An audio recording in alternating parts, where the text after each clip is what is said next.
All right, let's go ahead and jump into this month's webinar. We're talking about creating your talent strategy. My name is Zack DelTurco. I'm an executive consultant here at Center for Victory. And today we're going to be spending some time, we're going to be talking about talent optimization.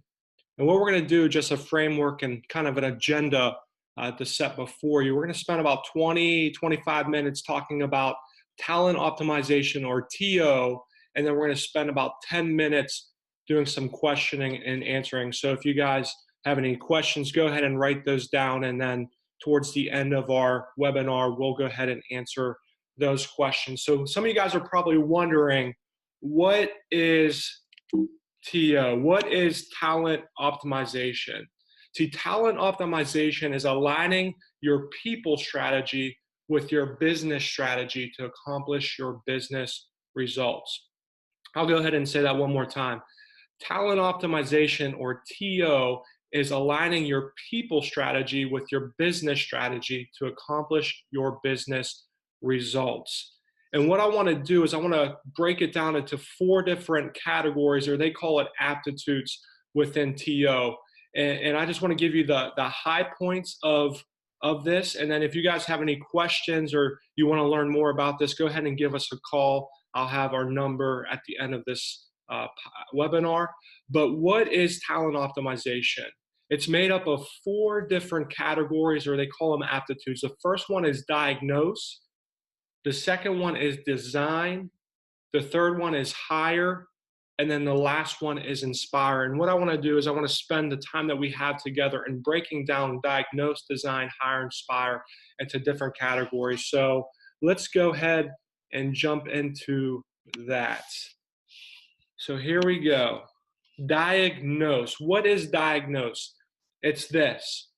It's the part 1 of the 4-part aptitudes, or the framework. This is where we measure critical people data, analyze that data in the context of your business, and prescribe remedies as needed. Best practice for diagnose and for your business is to identify potential problems proactively and by diagnosing preventively. Example, gaps between what you think will happen and actually what will happen, like not meeting your sales goals or having high turnover than you anticipated. See, diagnose is a method for pinpointing the root cause of your gaps. It's your underlying people problem, making a strategic change to the day-to-day operations. What we discover in this phase usually points back to the other 3 aptitudes that we're going to be discussing here in a minute. If you and your company collect and analyze your people data and make necessary adjustments proactively, then you will enjoy more productivity and an engaged workforce. So here's some applications that we're going to be talking about today, or some next steps. And it's this: measure what matters. Master your measurements that actually matter. And there's 3 things that I want to talk to you about in this category. The first is decide what people data to measure. The second is choose your measurement tools. And then lastly is determine the right frequency. So let's go ahead and talk about decide what people data to measure. Decide what people data to measure. There's a couple of them that I want to talk to you about. The first one is the behavioral profiles, someone's natural drives and preferences. We got some more people hopping on here. Let me go ahead and click that. But behavioral drives, it's someone's natural drives and preferences. It's the predictive index behavioral assessment. The second one is the cognitive ability. We got more people jumping on. Awesome. This data point is used during the pre-hire process, and the PI cognitive assessment is what we generally use here at Center for Victory. It's up to you guys. I don't know what you currently use, but it is a great platform if you have the annual subscription with us, and maybe right now you only have the behavioral side. We're going to be rolling out the cognitive side as well as we move forward. But these 2 assessments help help you 8 times more likely to hire the right candidate. So we got the behavioral, we have the cognitive, and best practice with the cognitive is do it before and after the first interview. So before they come in for the interview and after the interview, get it at least 2 times, because maybe up front they're a little nervous. So we always want to give them the benefit of the doubt and administer that twice. The third one is employee engagement. Engagement data is collected directly from your employees and prescribes how they feel about working for you. This data is helpful in diagnosing misalignments between employees and their jobs, their managers, their colleagues in your organization. The fourth one is job performance. This data identifies how well employees are moving your initiatives forward and pinpointing those struggles. Job performance data can also help you identify how much behavioral drives shared by the top earners or the top performers within your organization. And then lastly, we have the organizational and team culture. This data identifies your organization's values and norms. It describes how it feels to work at your organization and points to which behavior and aptitudes and attitudes are rewarded. We use the organizational health check here at Center for Victory. So the first one is decide what people data to measure. The second one in this category is choose your measurement tools. And I've already kind of discussed that with you guys already. And some of the ones we use, since we are a partner of PI and a lot of you guys are with us as well. Let me see here. For some reason, my screen is frozen. Let me see what I can do. You guys are going to have to bear with me. My screen froze up. Okay. There we go. So there we go. Measuring, choose your measurements. And we use the ones I talked about. We use the PI assessment. We use the cognitive assessment. And then we also have organizational health checks. And this is the organizational health checks. It's using your people data inventory for step one, determine the easiest and fastest and most cost-effective strategy to use that. And then the last one we're going to talk about is this: determine the right frequency. And this is a very quick one. How frequently do you need to measure your people data? Depends on what you're measuring and how dynamic your business environment is. A best practice is probably on a quarterly basis. If you're a smaller organization, at least do it twice a year. That is known as best practice. So we talked about diagnose. We're going to go ahead and step into the second aptitude, which is design. My computer's being a little slow, so you have to bear with me. I'm out here in sunny California, about to do a training tomorrow. But the second one is design, and hopefully it will come up here in a second. But design is the part 2 of the 4-part talent optimization discipline. This stage is where you will create and continuously evolve your people strategy. And some of the things I want to talk to you guys about is the design aptitude is composed of 4 activities. And with the time that we have together, I just want to focus on 3 of those. So let's go ahead and see if I can find this. Here we go. Yep, there's design. I apologize about this. Okay. And the first one I want to talk to you about is selecting your organizational structure. Select an organizational structure that purposefully fits your culture. If your business strategy requires innovation and collaboration, you'll need an organizational structure that's more flat with little management so that communication is more freely. To effectively choose your organizational structure, you'll need to accomplish, number 1, the model that supports your business strategy, and number 2, continually updating your model whenever needed. In that, select organizational structures that purposely fit your culture. The right organizational structure is one that aligns with your business strategy. Common steps when designing an organizational structure is first, create new jobs. Number two, consider how your jobs relate to one another. Number three, define your span of control. And then lastly, define workflow and systems. Then also you want to update your organizational structure whenever needed. The second thing is we need to evaluate your leadership team by fit. I'm just going to focus on a couple of these right now. The first one is mapping leadership competencies to your business strategy. So to create your map, start with key initiatives that's included in your strategy. Next, identify the specific leadership skills and behaviors required to successfully execute the activity. You will have an inventory of the needed competencies required for strategic success.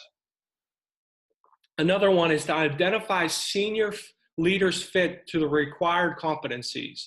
Evaluate which competencies your senior leaders have and which competencies they need to develop within your business strategy.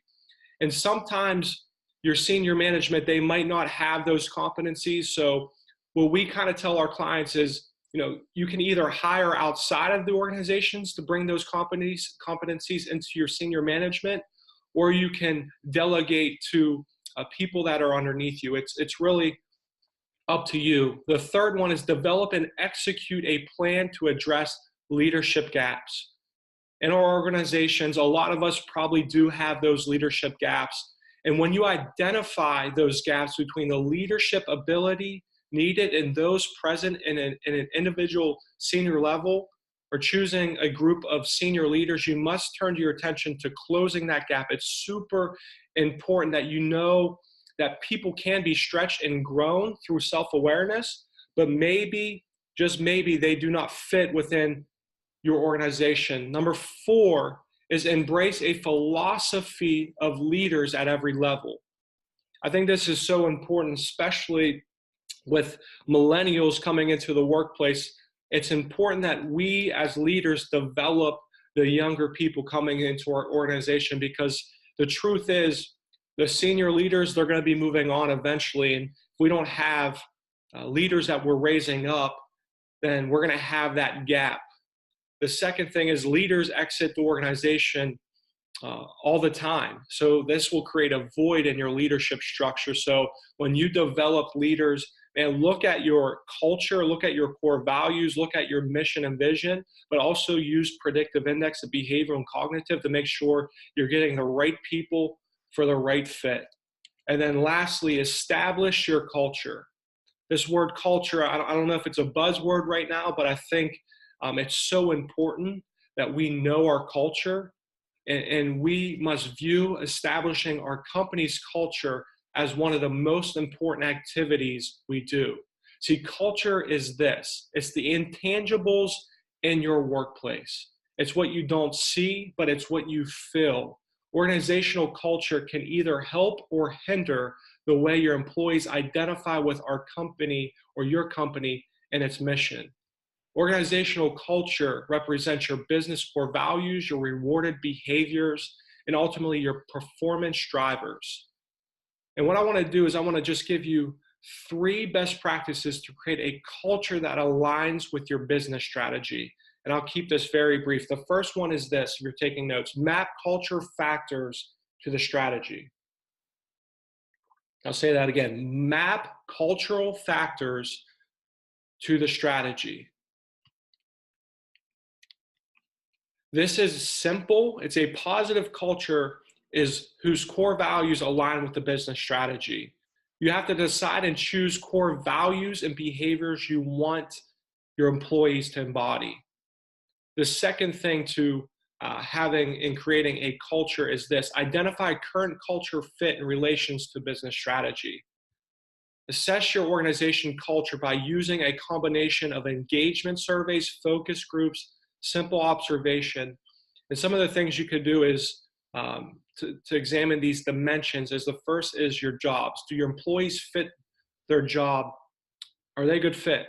Number two, value. What beliefs and values support your employees' actions and decisions? Number three is leadership. Are your leaders empowering their direct reports or micromanaging them? And then lastly, develop and execute a plan to address cultural gaps. Be explicit about your culture you're fostering. Build transparency and trust by communicating often about the changes you're introducing and why. Another thing, we're going to go into the third aptitude. So the first one is diagnose. The second one is design. The third one is hire. Hire. We talk about this all the time at Center for Victory. Hire for drive, teach for skill. Hire for drive, teach for skill. This is the third part of talent optimization discipline. This is where you'll use your talent optimization insights based on people data to hire top performers and build high-performing teams.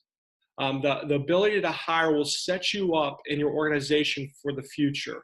Hiring is about putting the right people in the right role. I love what our Chief Victory Officer, I get that confused all the time, but he says this: if the glove doesn't fit, you must quit. If the glove doesn't, it's not a bad person, they're just not the fit for that job. So the hire aptitude is composed of 4 activities. And we're going to focus on 3 of the 4 just because of some time, but you can always reach back out to us. We would love to come into your organization and talk to you about talent optimization. But the first activity that we need to get right when it comes to hiring is this. We need key activities of this aptitude. The guidelines include solicit stakeholder input. Best practice when creating new jobs is to have 3 to 5 people take the job assessment, the predictive index job assessment. And what that is, it's the behavior for that role. And what we tell a lot of our clients, I have a meeting tomorrow with a company out here in California, and we're going to be walking through this job assessment. You want manager once removed, the HR director, if they know that position very well, and then your top performers within your organization. And then after all of you guys take that, the job assessment, call one of your consultants, let us come and help you, get us on the phone. It's a 15-minute conversation where we'll have the reconciliation process. So solicit stakeholders' input for hiring. The second thing is define the job. When designing the job, you want stakeholders to focus on objective characteristics rather than vague concepts. So focus on objective characteristics instead of vague concepts. Questions to consider when you're bringing somebody on or you're looking to hire somebody. What are the most important frequencies, activities in their job role? What behavioral styles are most suited for that role? How quickly will the successful individual need to learn new information and skills? How flexible and adaptive will the person need to be in this role? What specific knowledge and skills does this person have to have? And then thirdly is create a compelling job advertisement. I think this is where a lot of us can do more improvement on, where we might look at other companies and say, okay, I'm just going to steal that verbiage from them. But you want to make sure you have your own verbiage for your own culture and for your own business, because that's the kind of people that you want to attract. So create a compelling job advertisement. And what I want you to think about is this. Your job posting is your front door. Your first impression with candidates, whether they are outside of the organization or inside the organization. Many job descriptions are cobbled together after conducting an online search of similar sounding jobs. So be specific when it comes to that job. The second activity when it comes to hiring is equip your leaders to land top talent. The job market is wide open. So how do we attract top talent? We need to win the war of top talent. Your leaders must be fully invested in driving the hiring process from screening candidates to leading interviews. This activity requires taking a methodical and analytical approach. It includes the following 4 steps. I'm just going to read these off for time's sake. The first one is assemble the interview team or stakeholders. The second is collect objective data about your candidates, such as knowledge, skills, education, behavioral profile, cognitive values. The third is prioritize which candidates to interview. That's important. You don't want to waste your time. And then the fourth thing is conduct candidate interviews. So the first one is assess the interview team or stakeholders. The second is to collect objective data about candidates. The third is prioritize which candidates to interview. And then the fourth is conduct candidate interviews. So we're going to move on to the last activity when it comes to hiring, and that's determine candidate cultural fit. One of the key things to evaluate when consider whether to add a person to your organization is to impact your company culture. You can just go with your gut feeling. That's what I like to do a lot of times. But what happens when your gut's wrong, or what happens when you can put science behind your gut feeling, more of a feeling kind of person? When you have that and science, chances are you're going to make the right hire.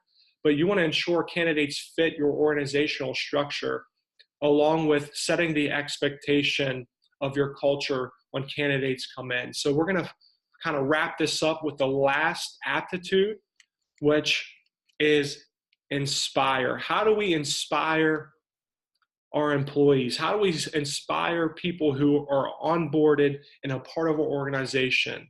Inspire includes important employee oriented activities ranging from career pathing to maintaining organizational culture.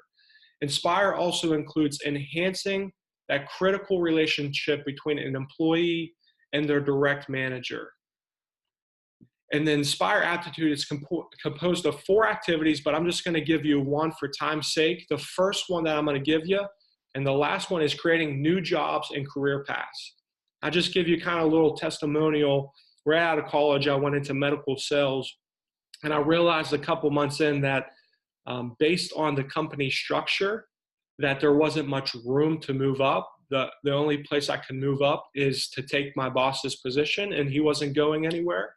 So I started a couple months in to look somewhere else. And I think it's super important as you're bringing on new hires and you're bringing on new candidates that you show them the career path that they can take by creating new jobs and helping them understand, okay, this is where you're at now, but this is where we can see you being. And I just remember going into that interview with this medical company. They're like, hey, we consider you one of our ninjas who moves up in the organization really well. What they did was they gave me a bunch of lip service, which I found out a couple months in, and it wasn't much longer until I found another job.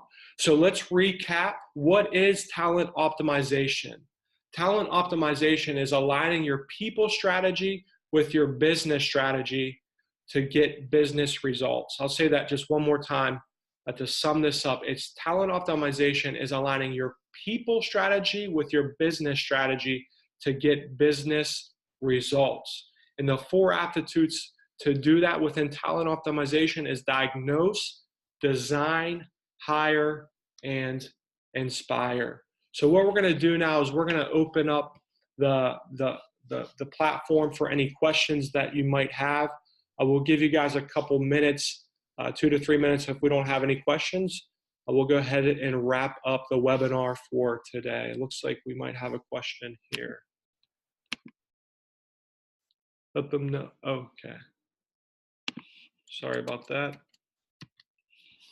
If you have any questions, you can go to www.centerforvictory.com, or you can reach out to me at Zack@centerforvictory.com. It's up to you guys. Man, we're so excited that we get to partner with you. We're so excited that we get to be a part of helping you build your teams and your organization, and we don't take that for granted. So hopefully this was beneficial to you. Is there anybody that might have any questions? If not, we'll go ahead and we'll hop off.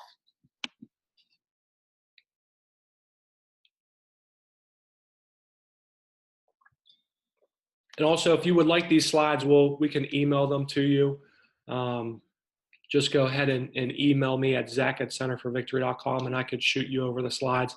I know we covered a lot today, but talent optimization, it's something that we believe will take your company to the next level. So I just wanted to give you kind of a high point and some subcategories so we can break that down into more simplistic approaches if you would want us to come and hang out with you guys for a couple hours within your organization.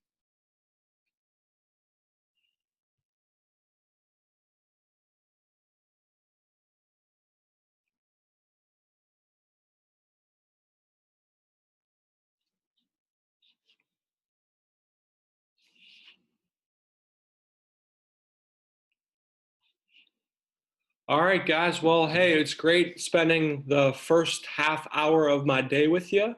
Have a great day. And if you need anything, feel free to reach out to your consultant or reach out to us at Center for Victory. Have an amazing day.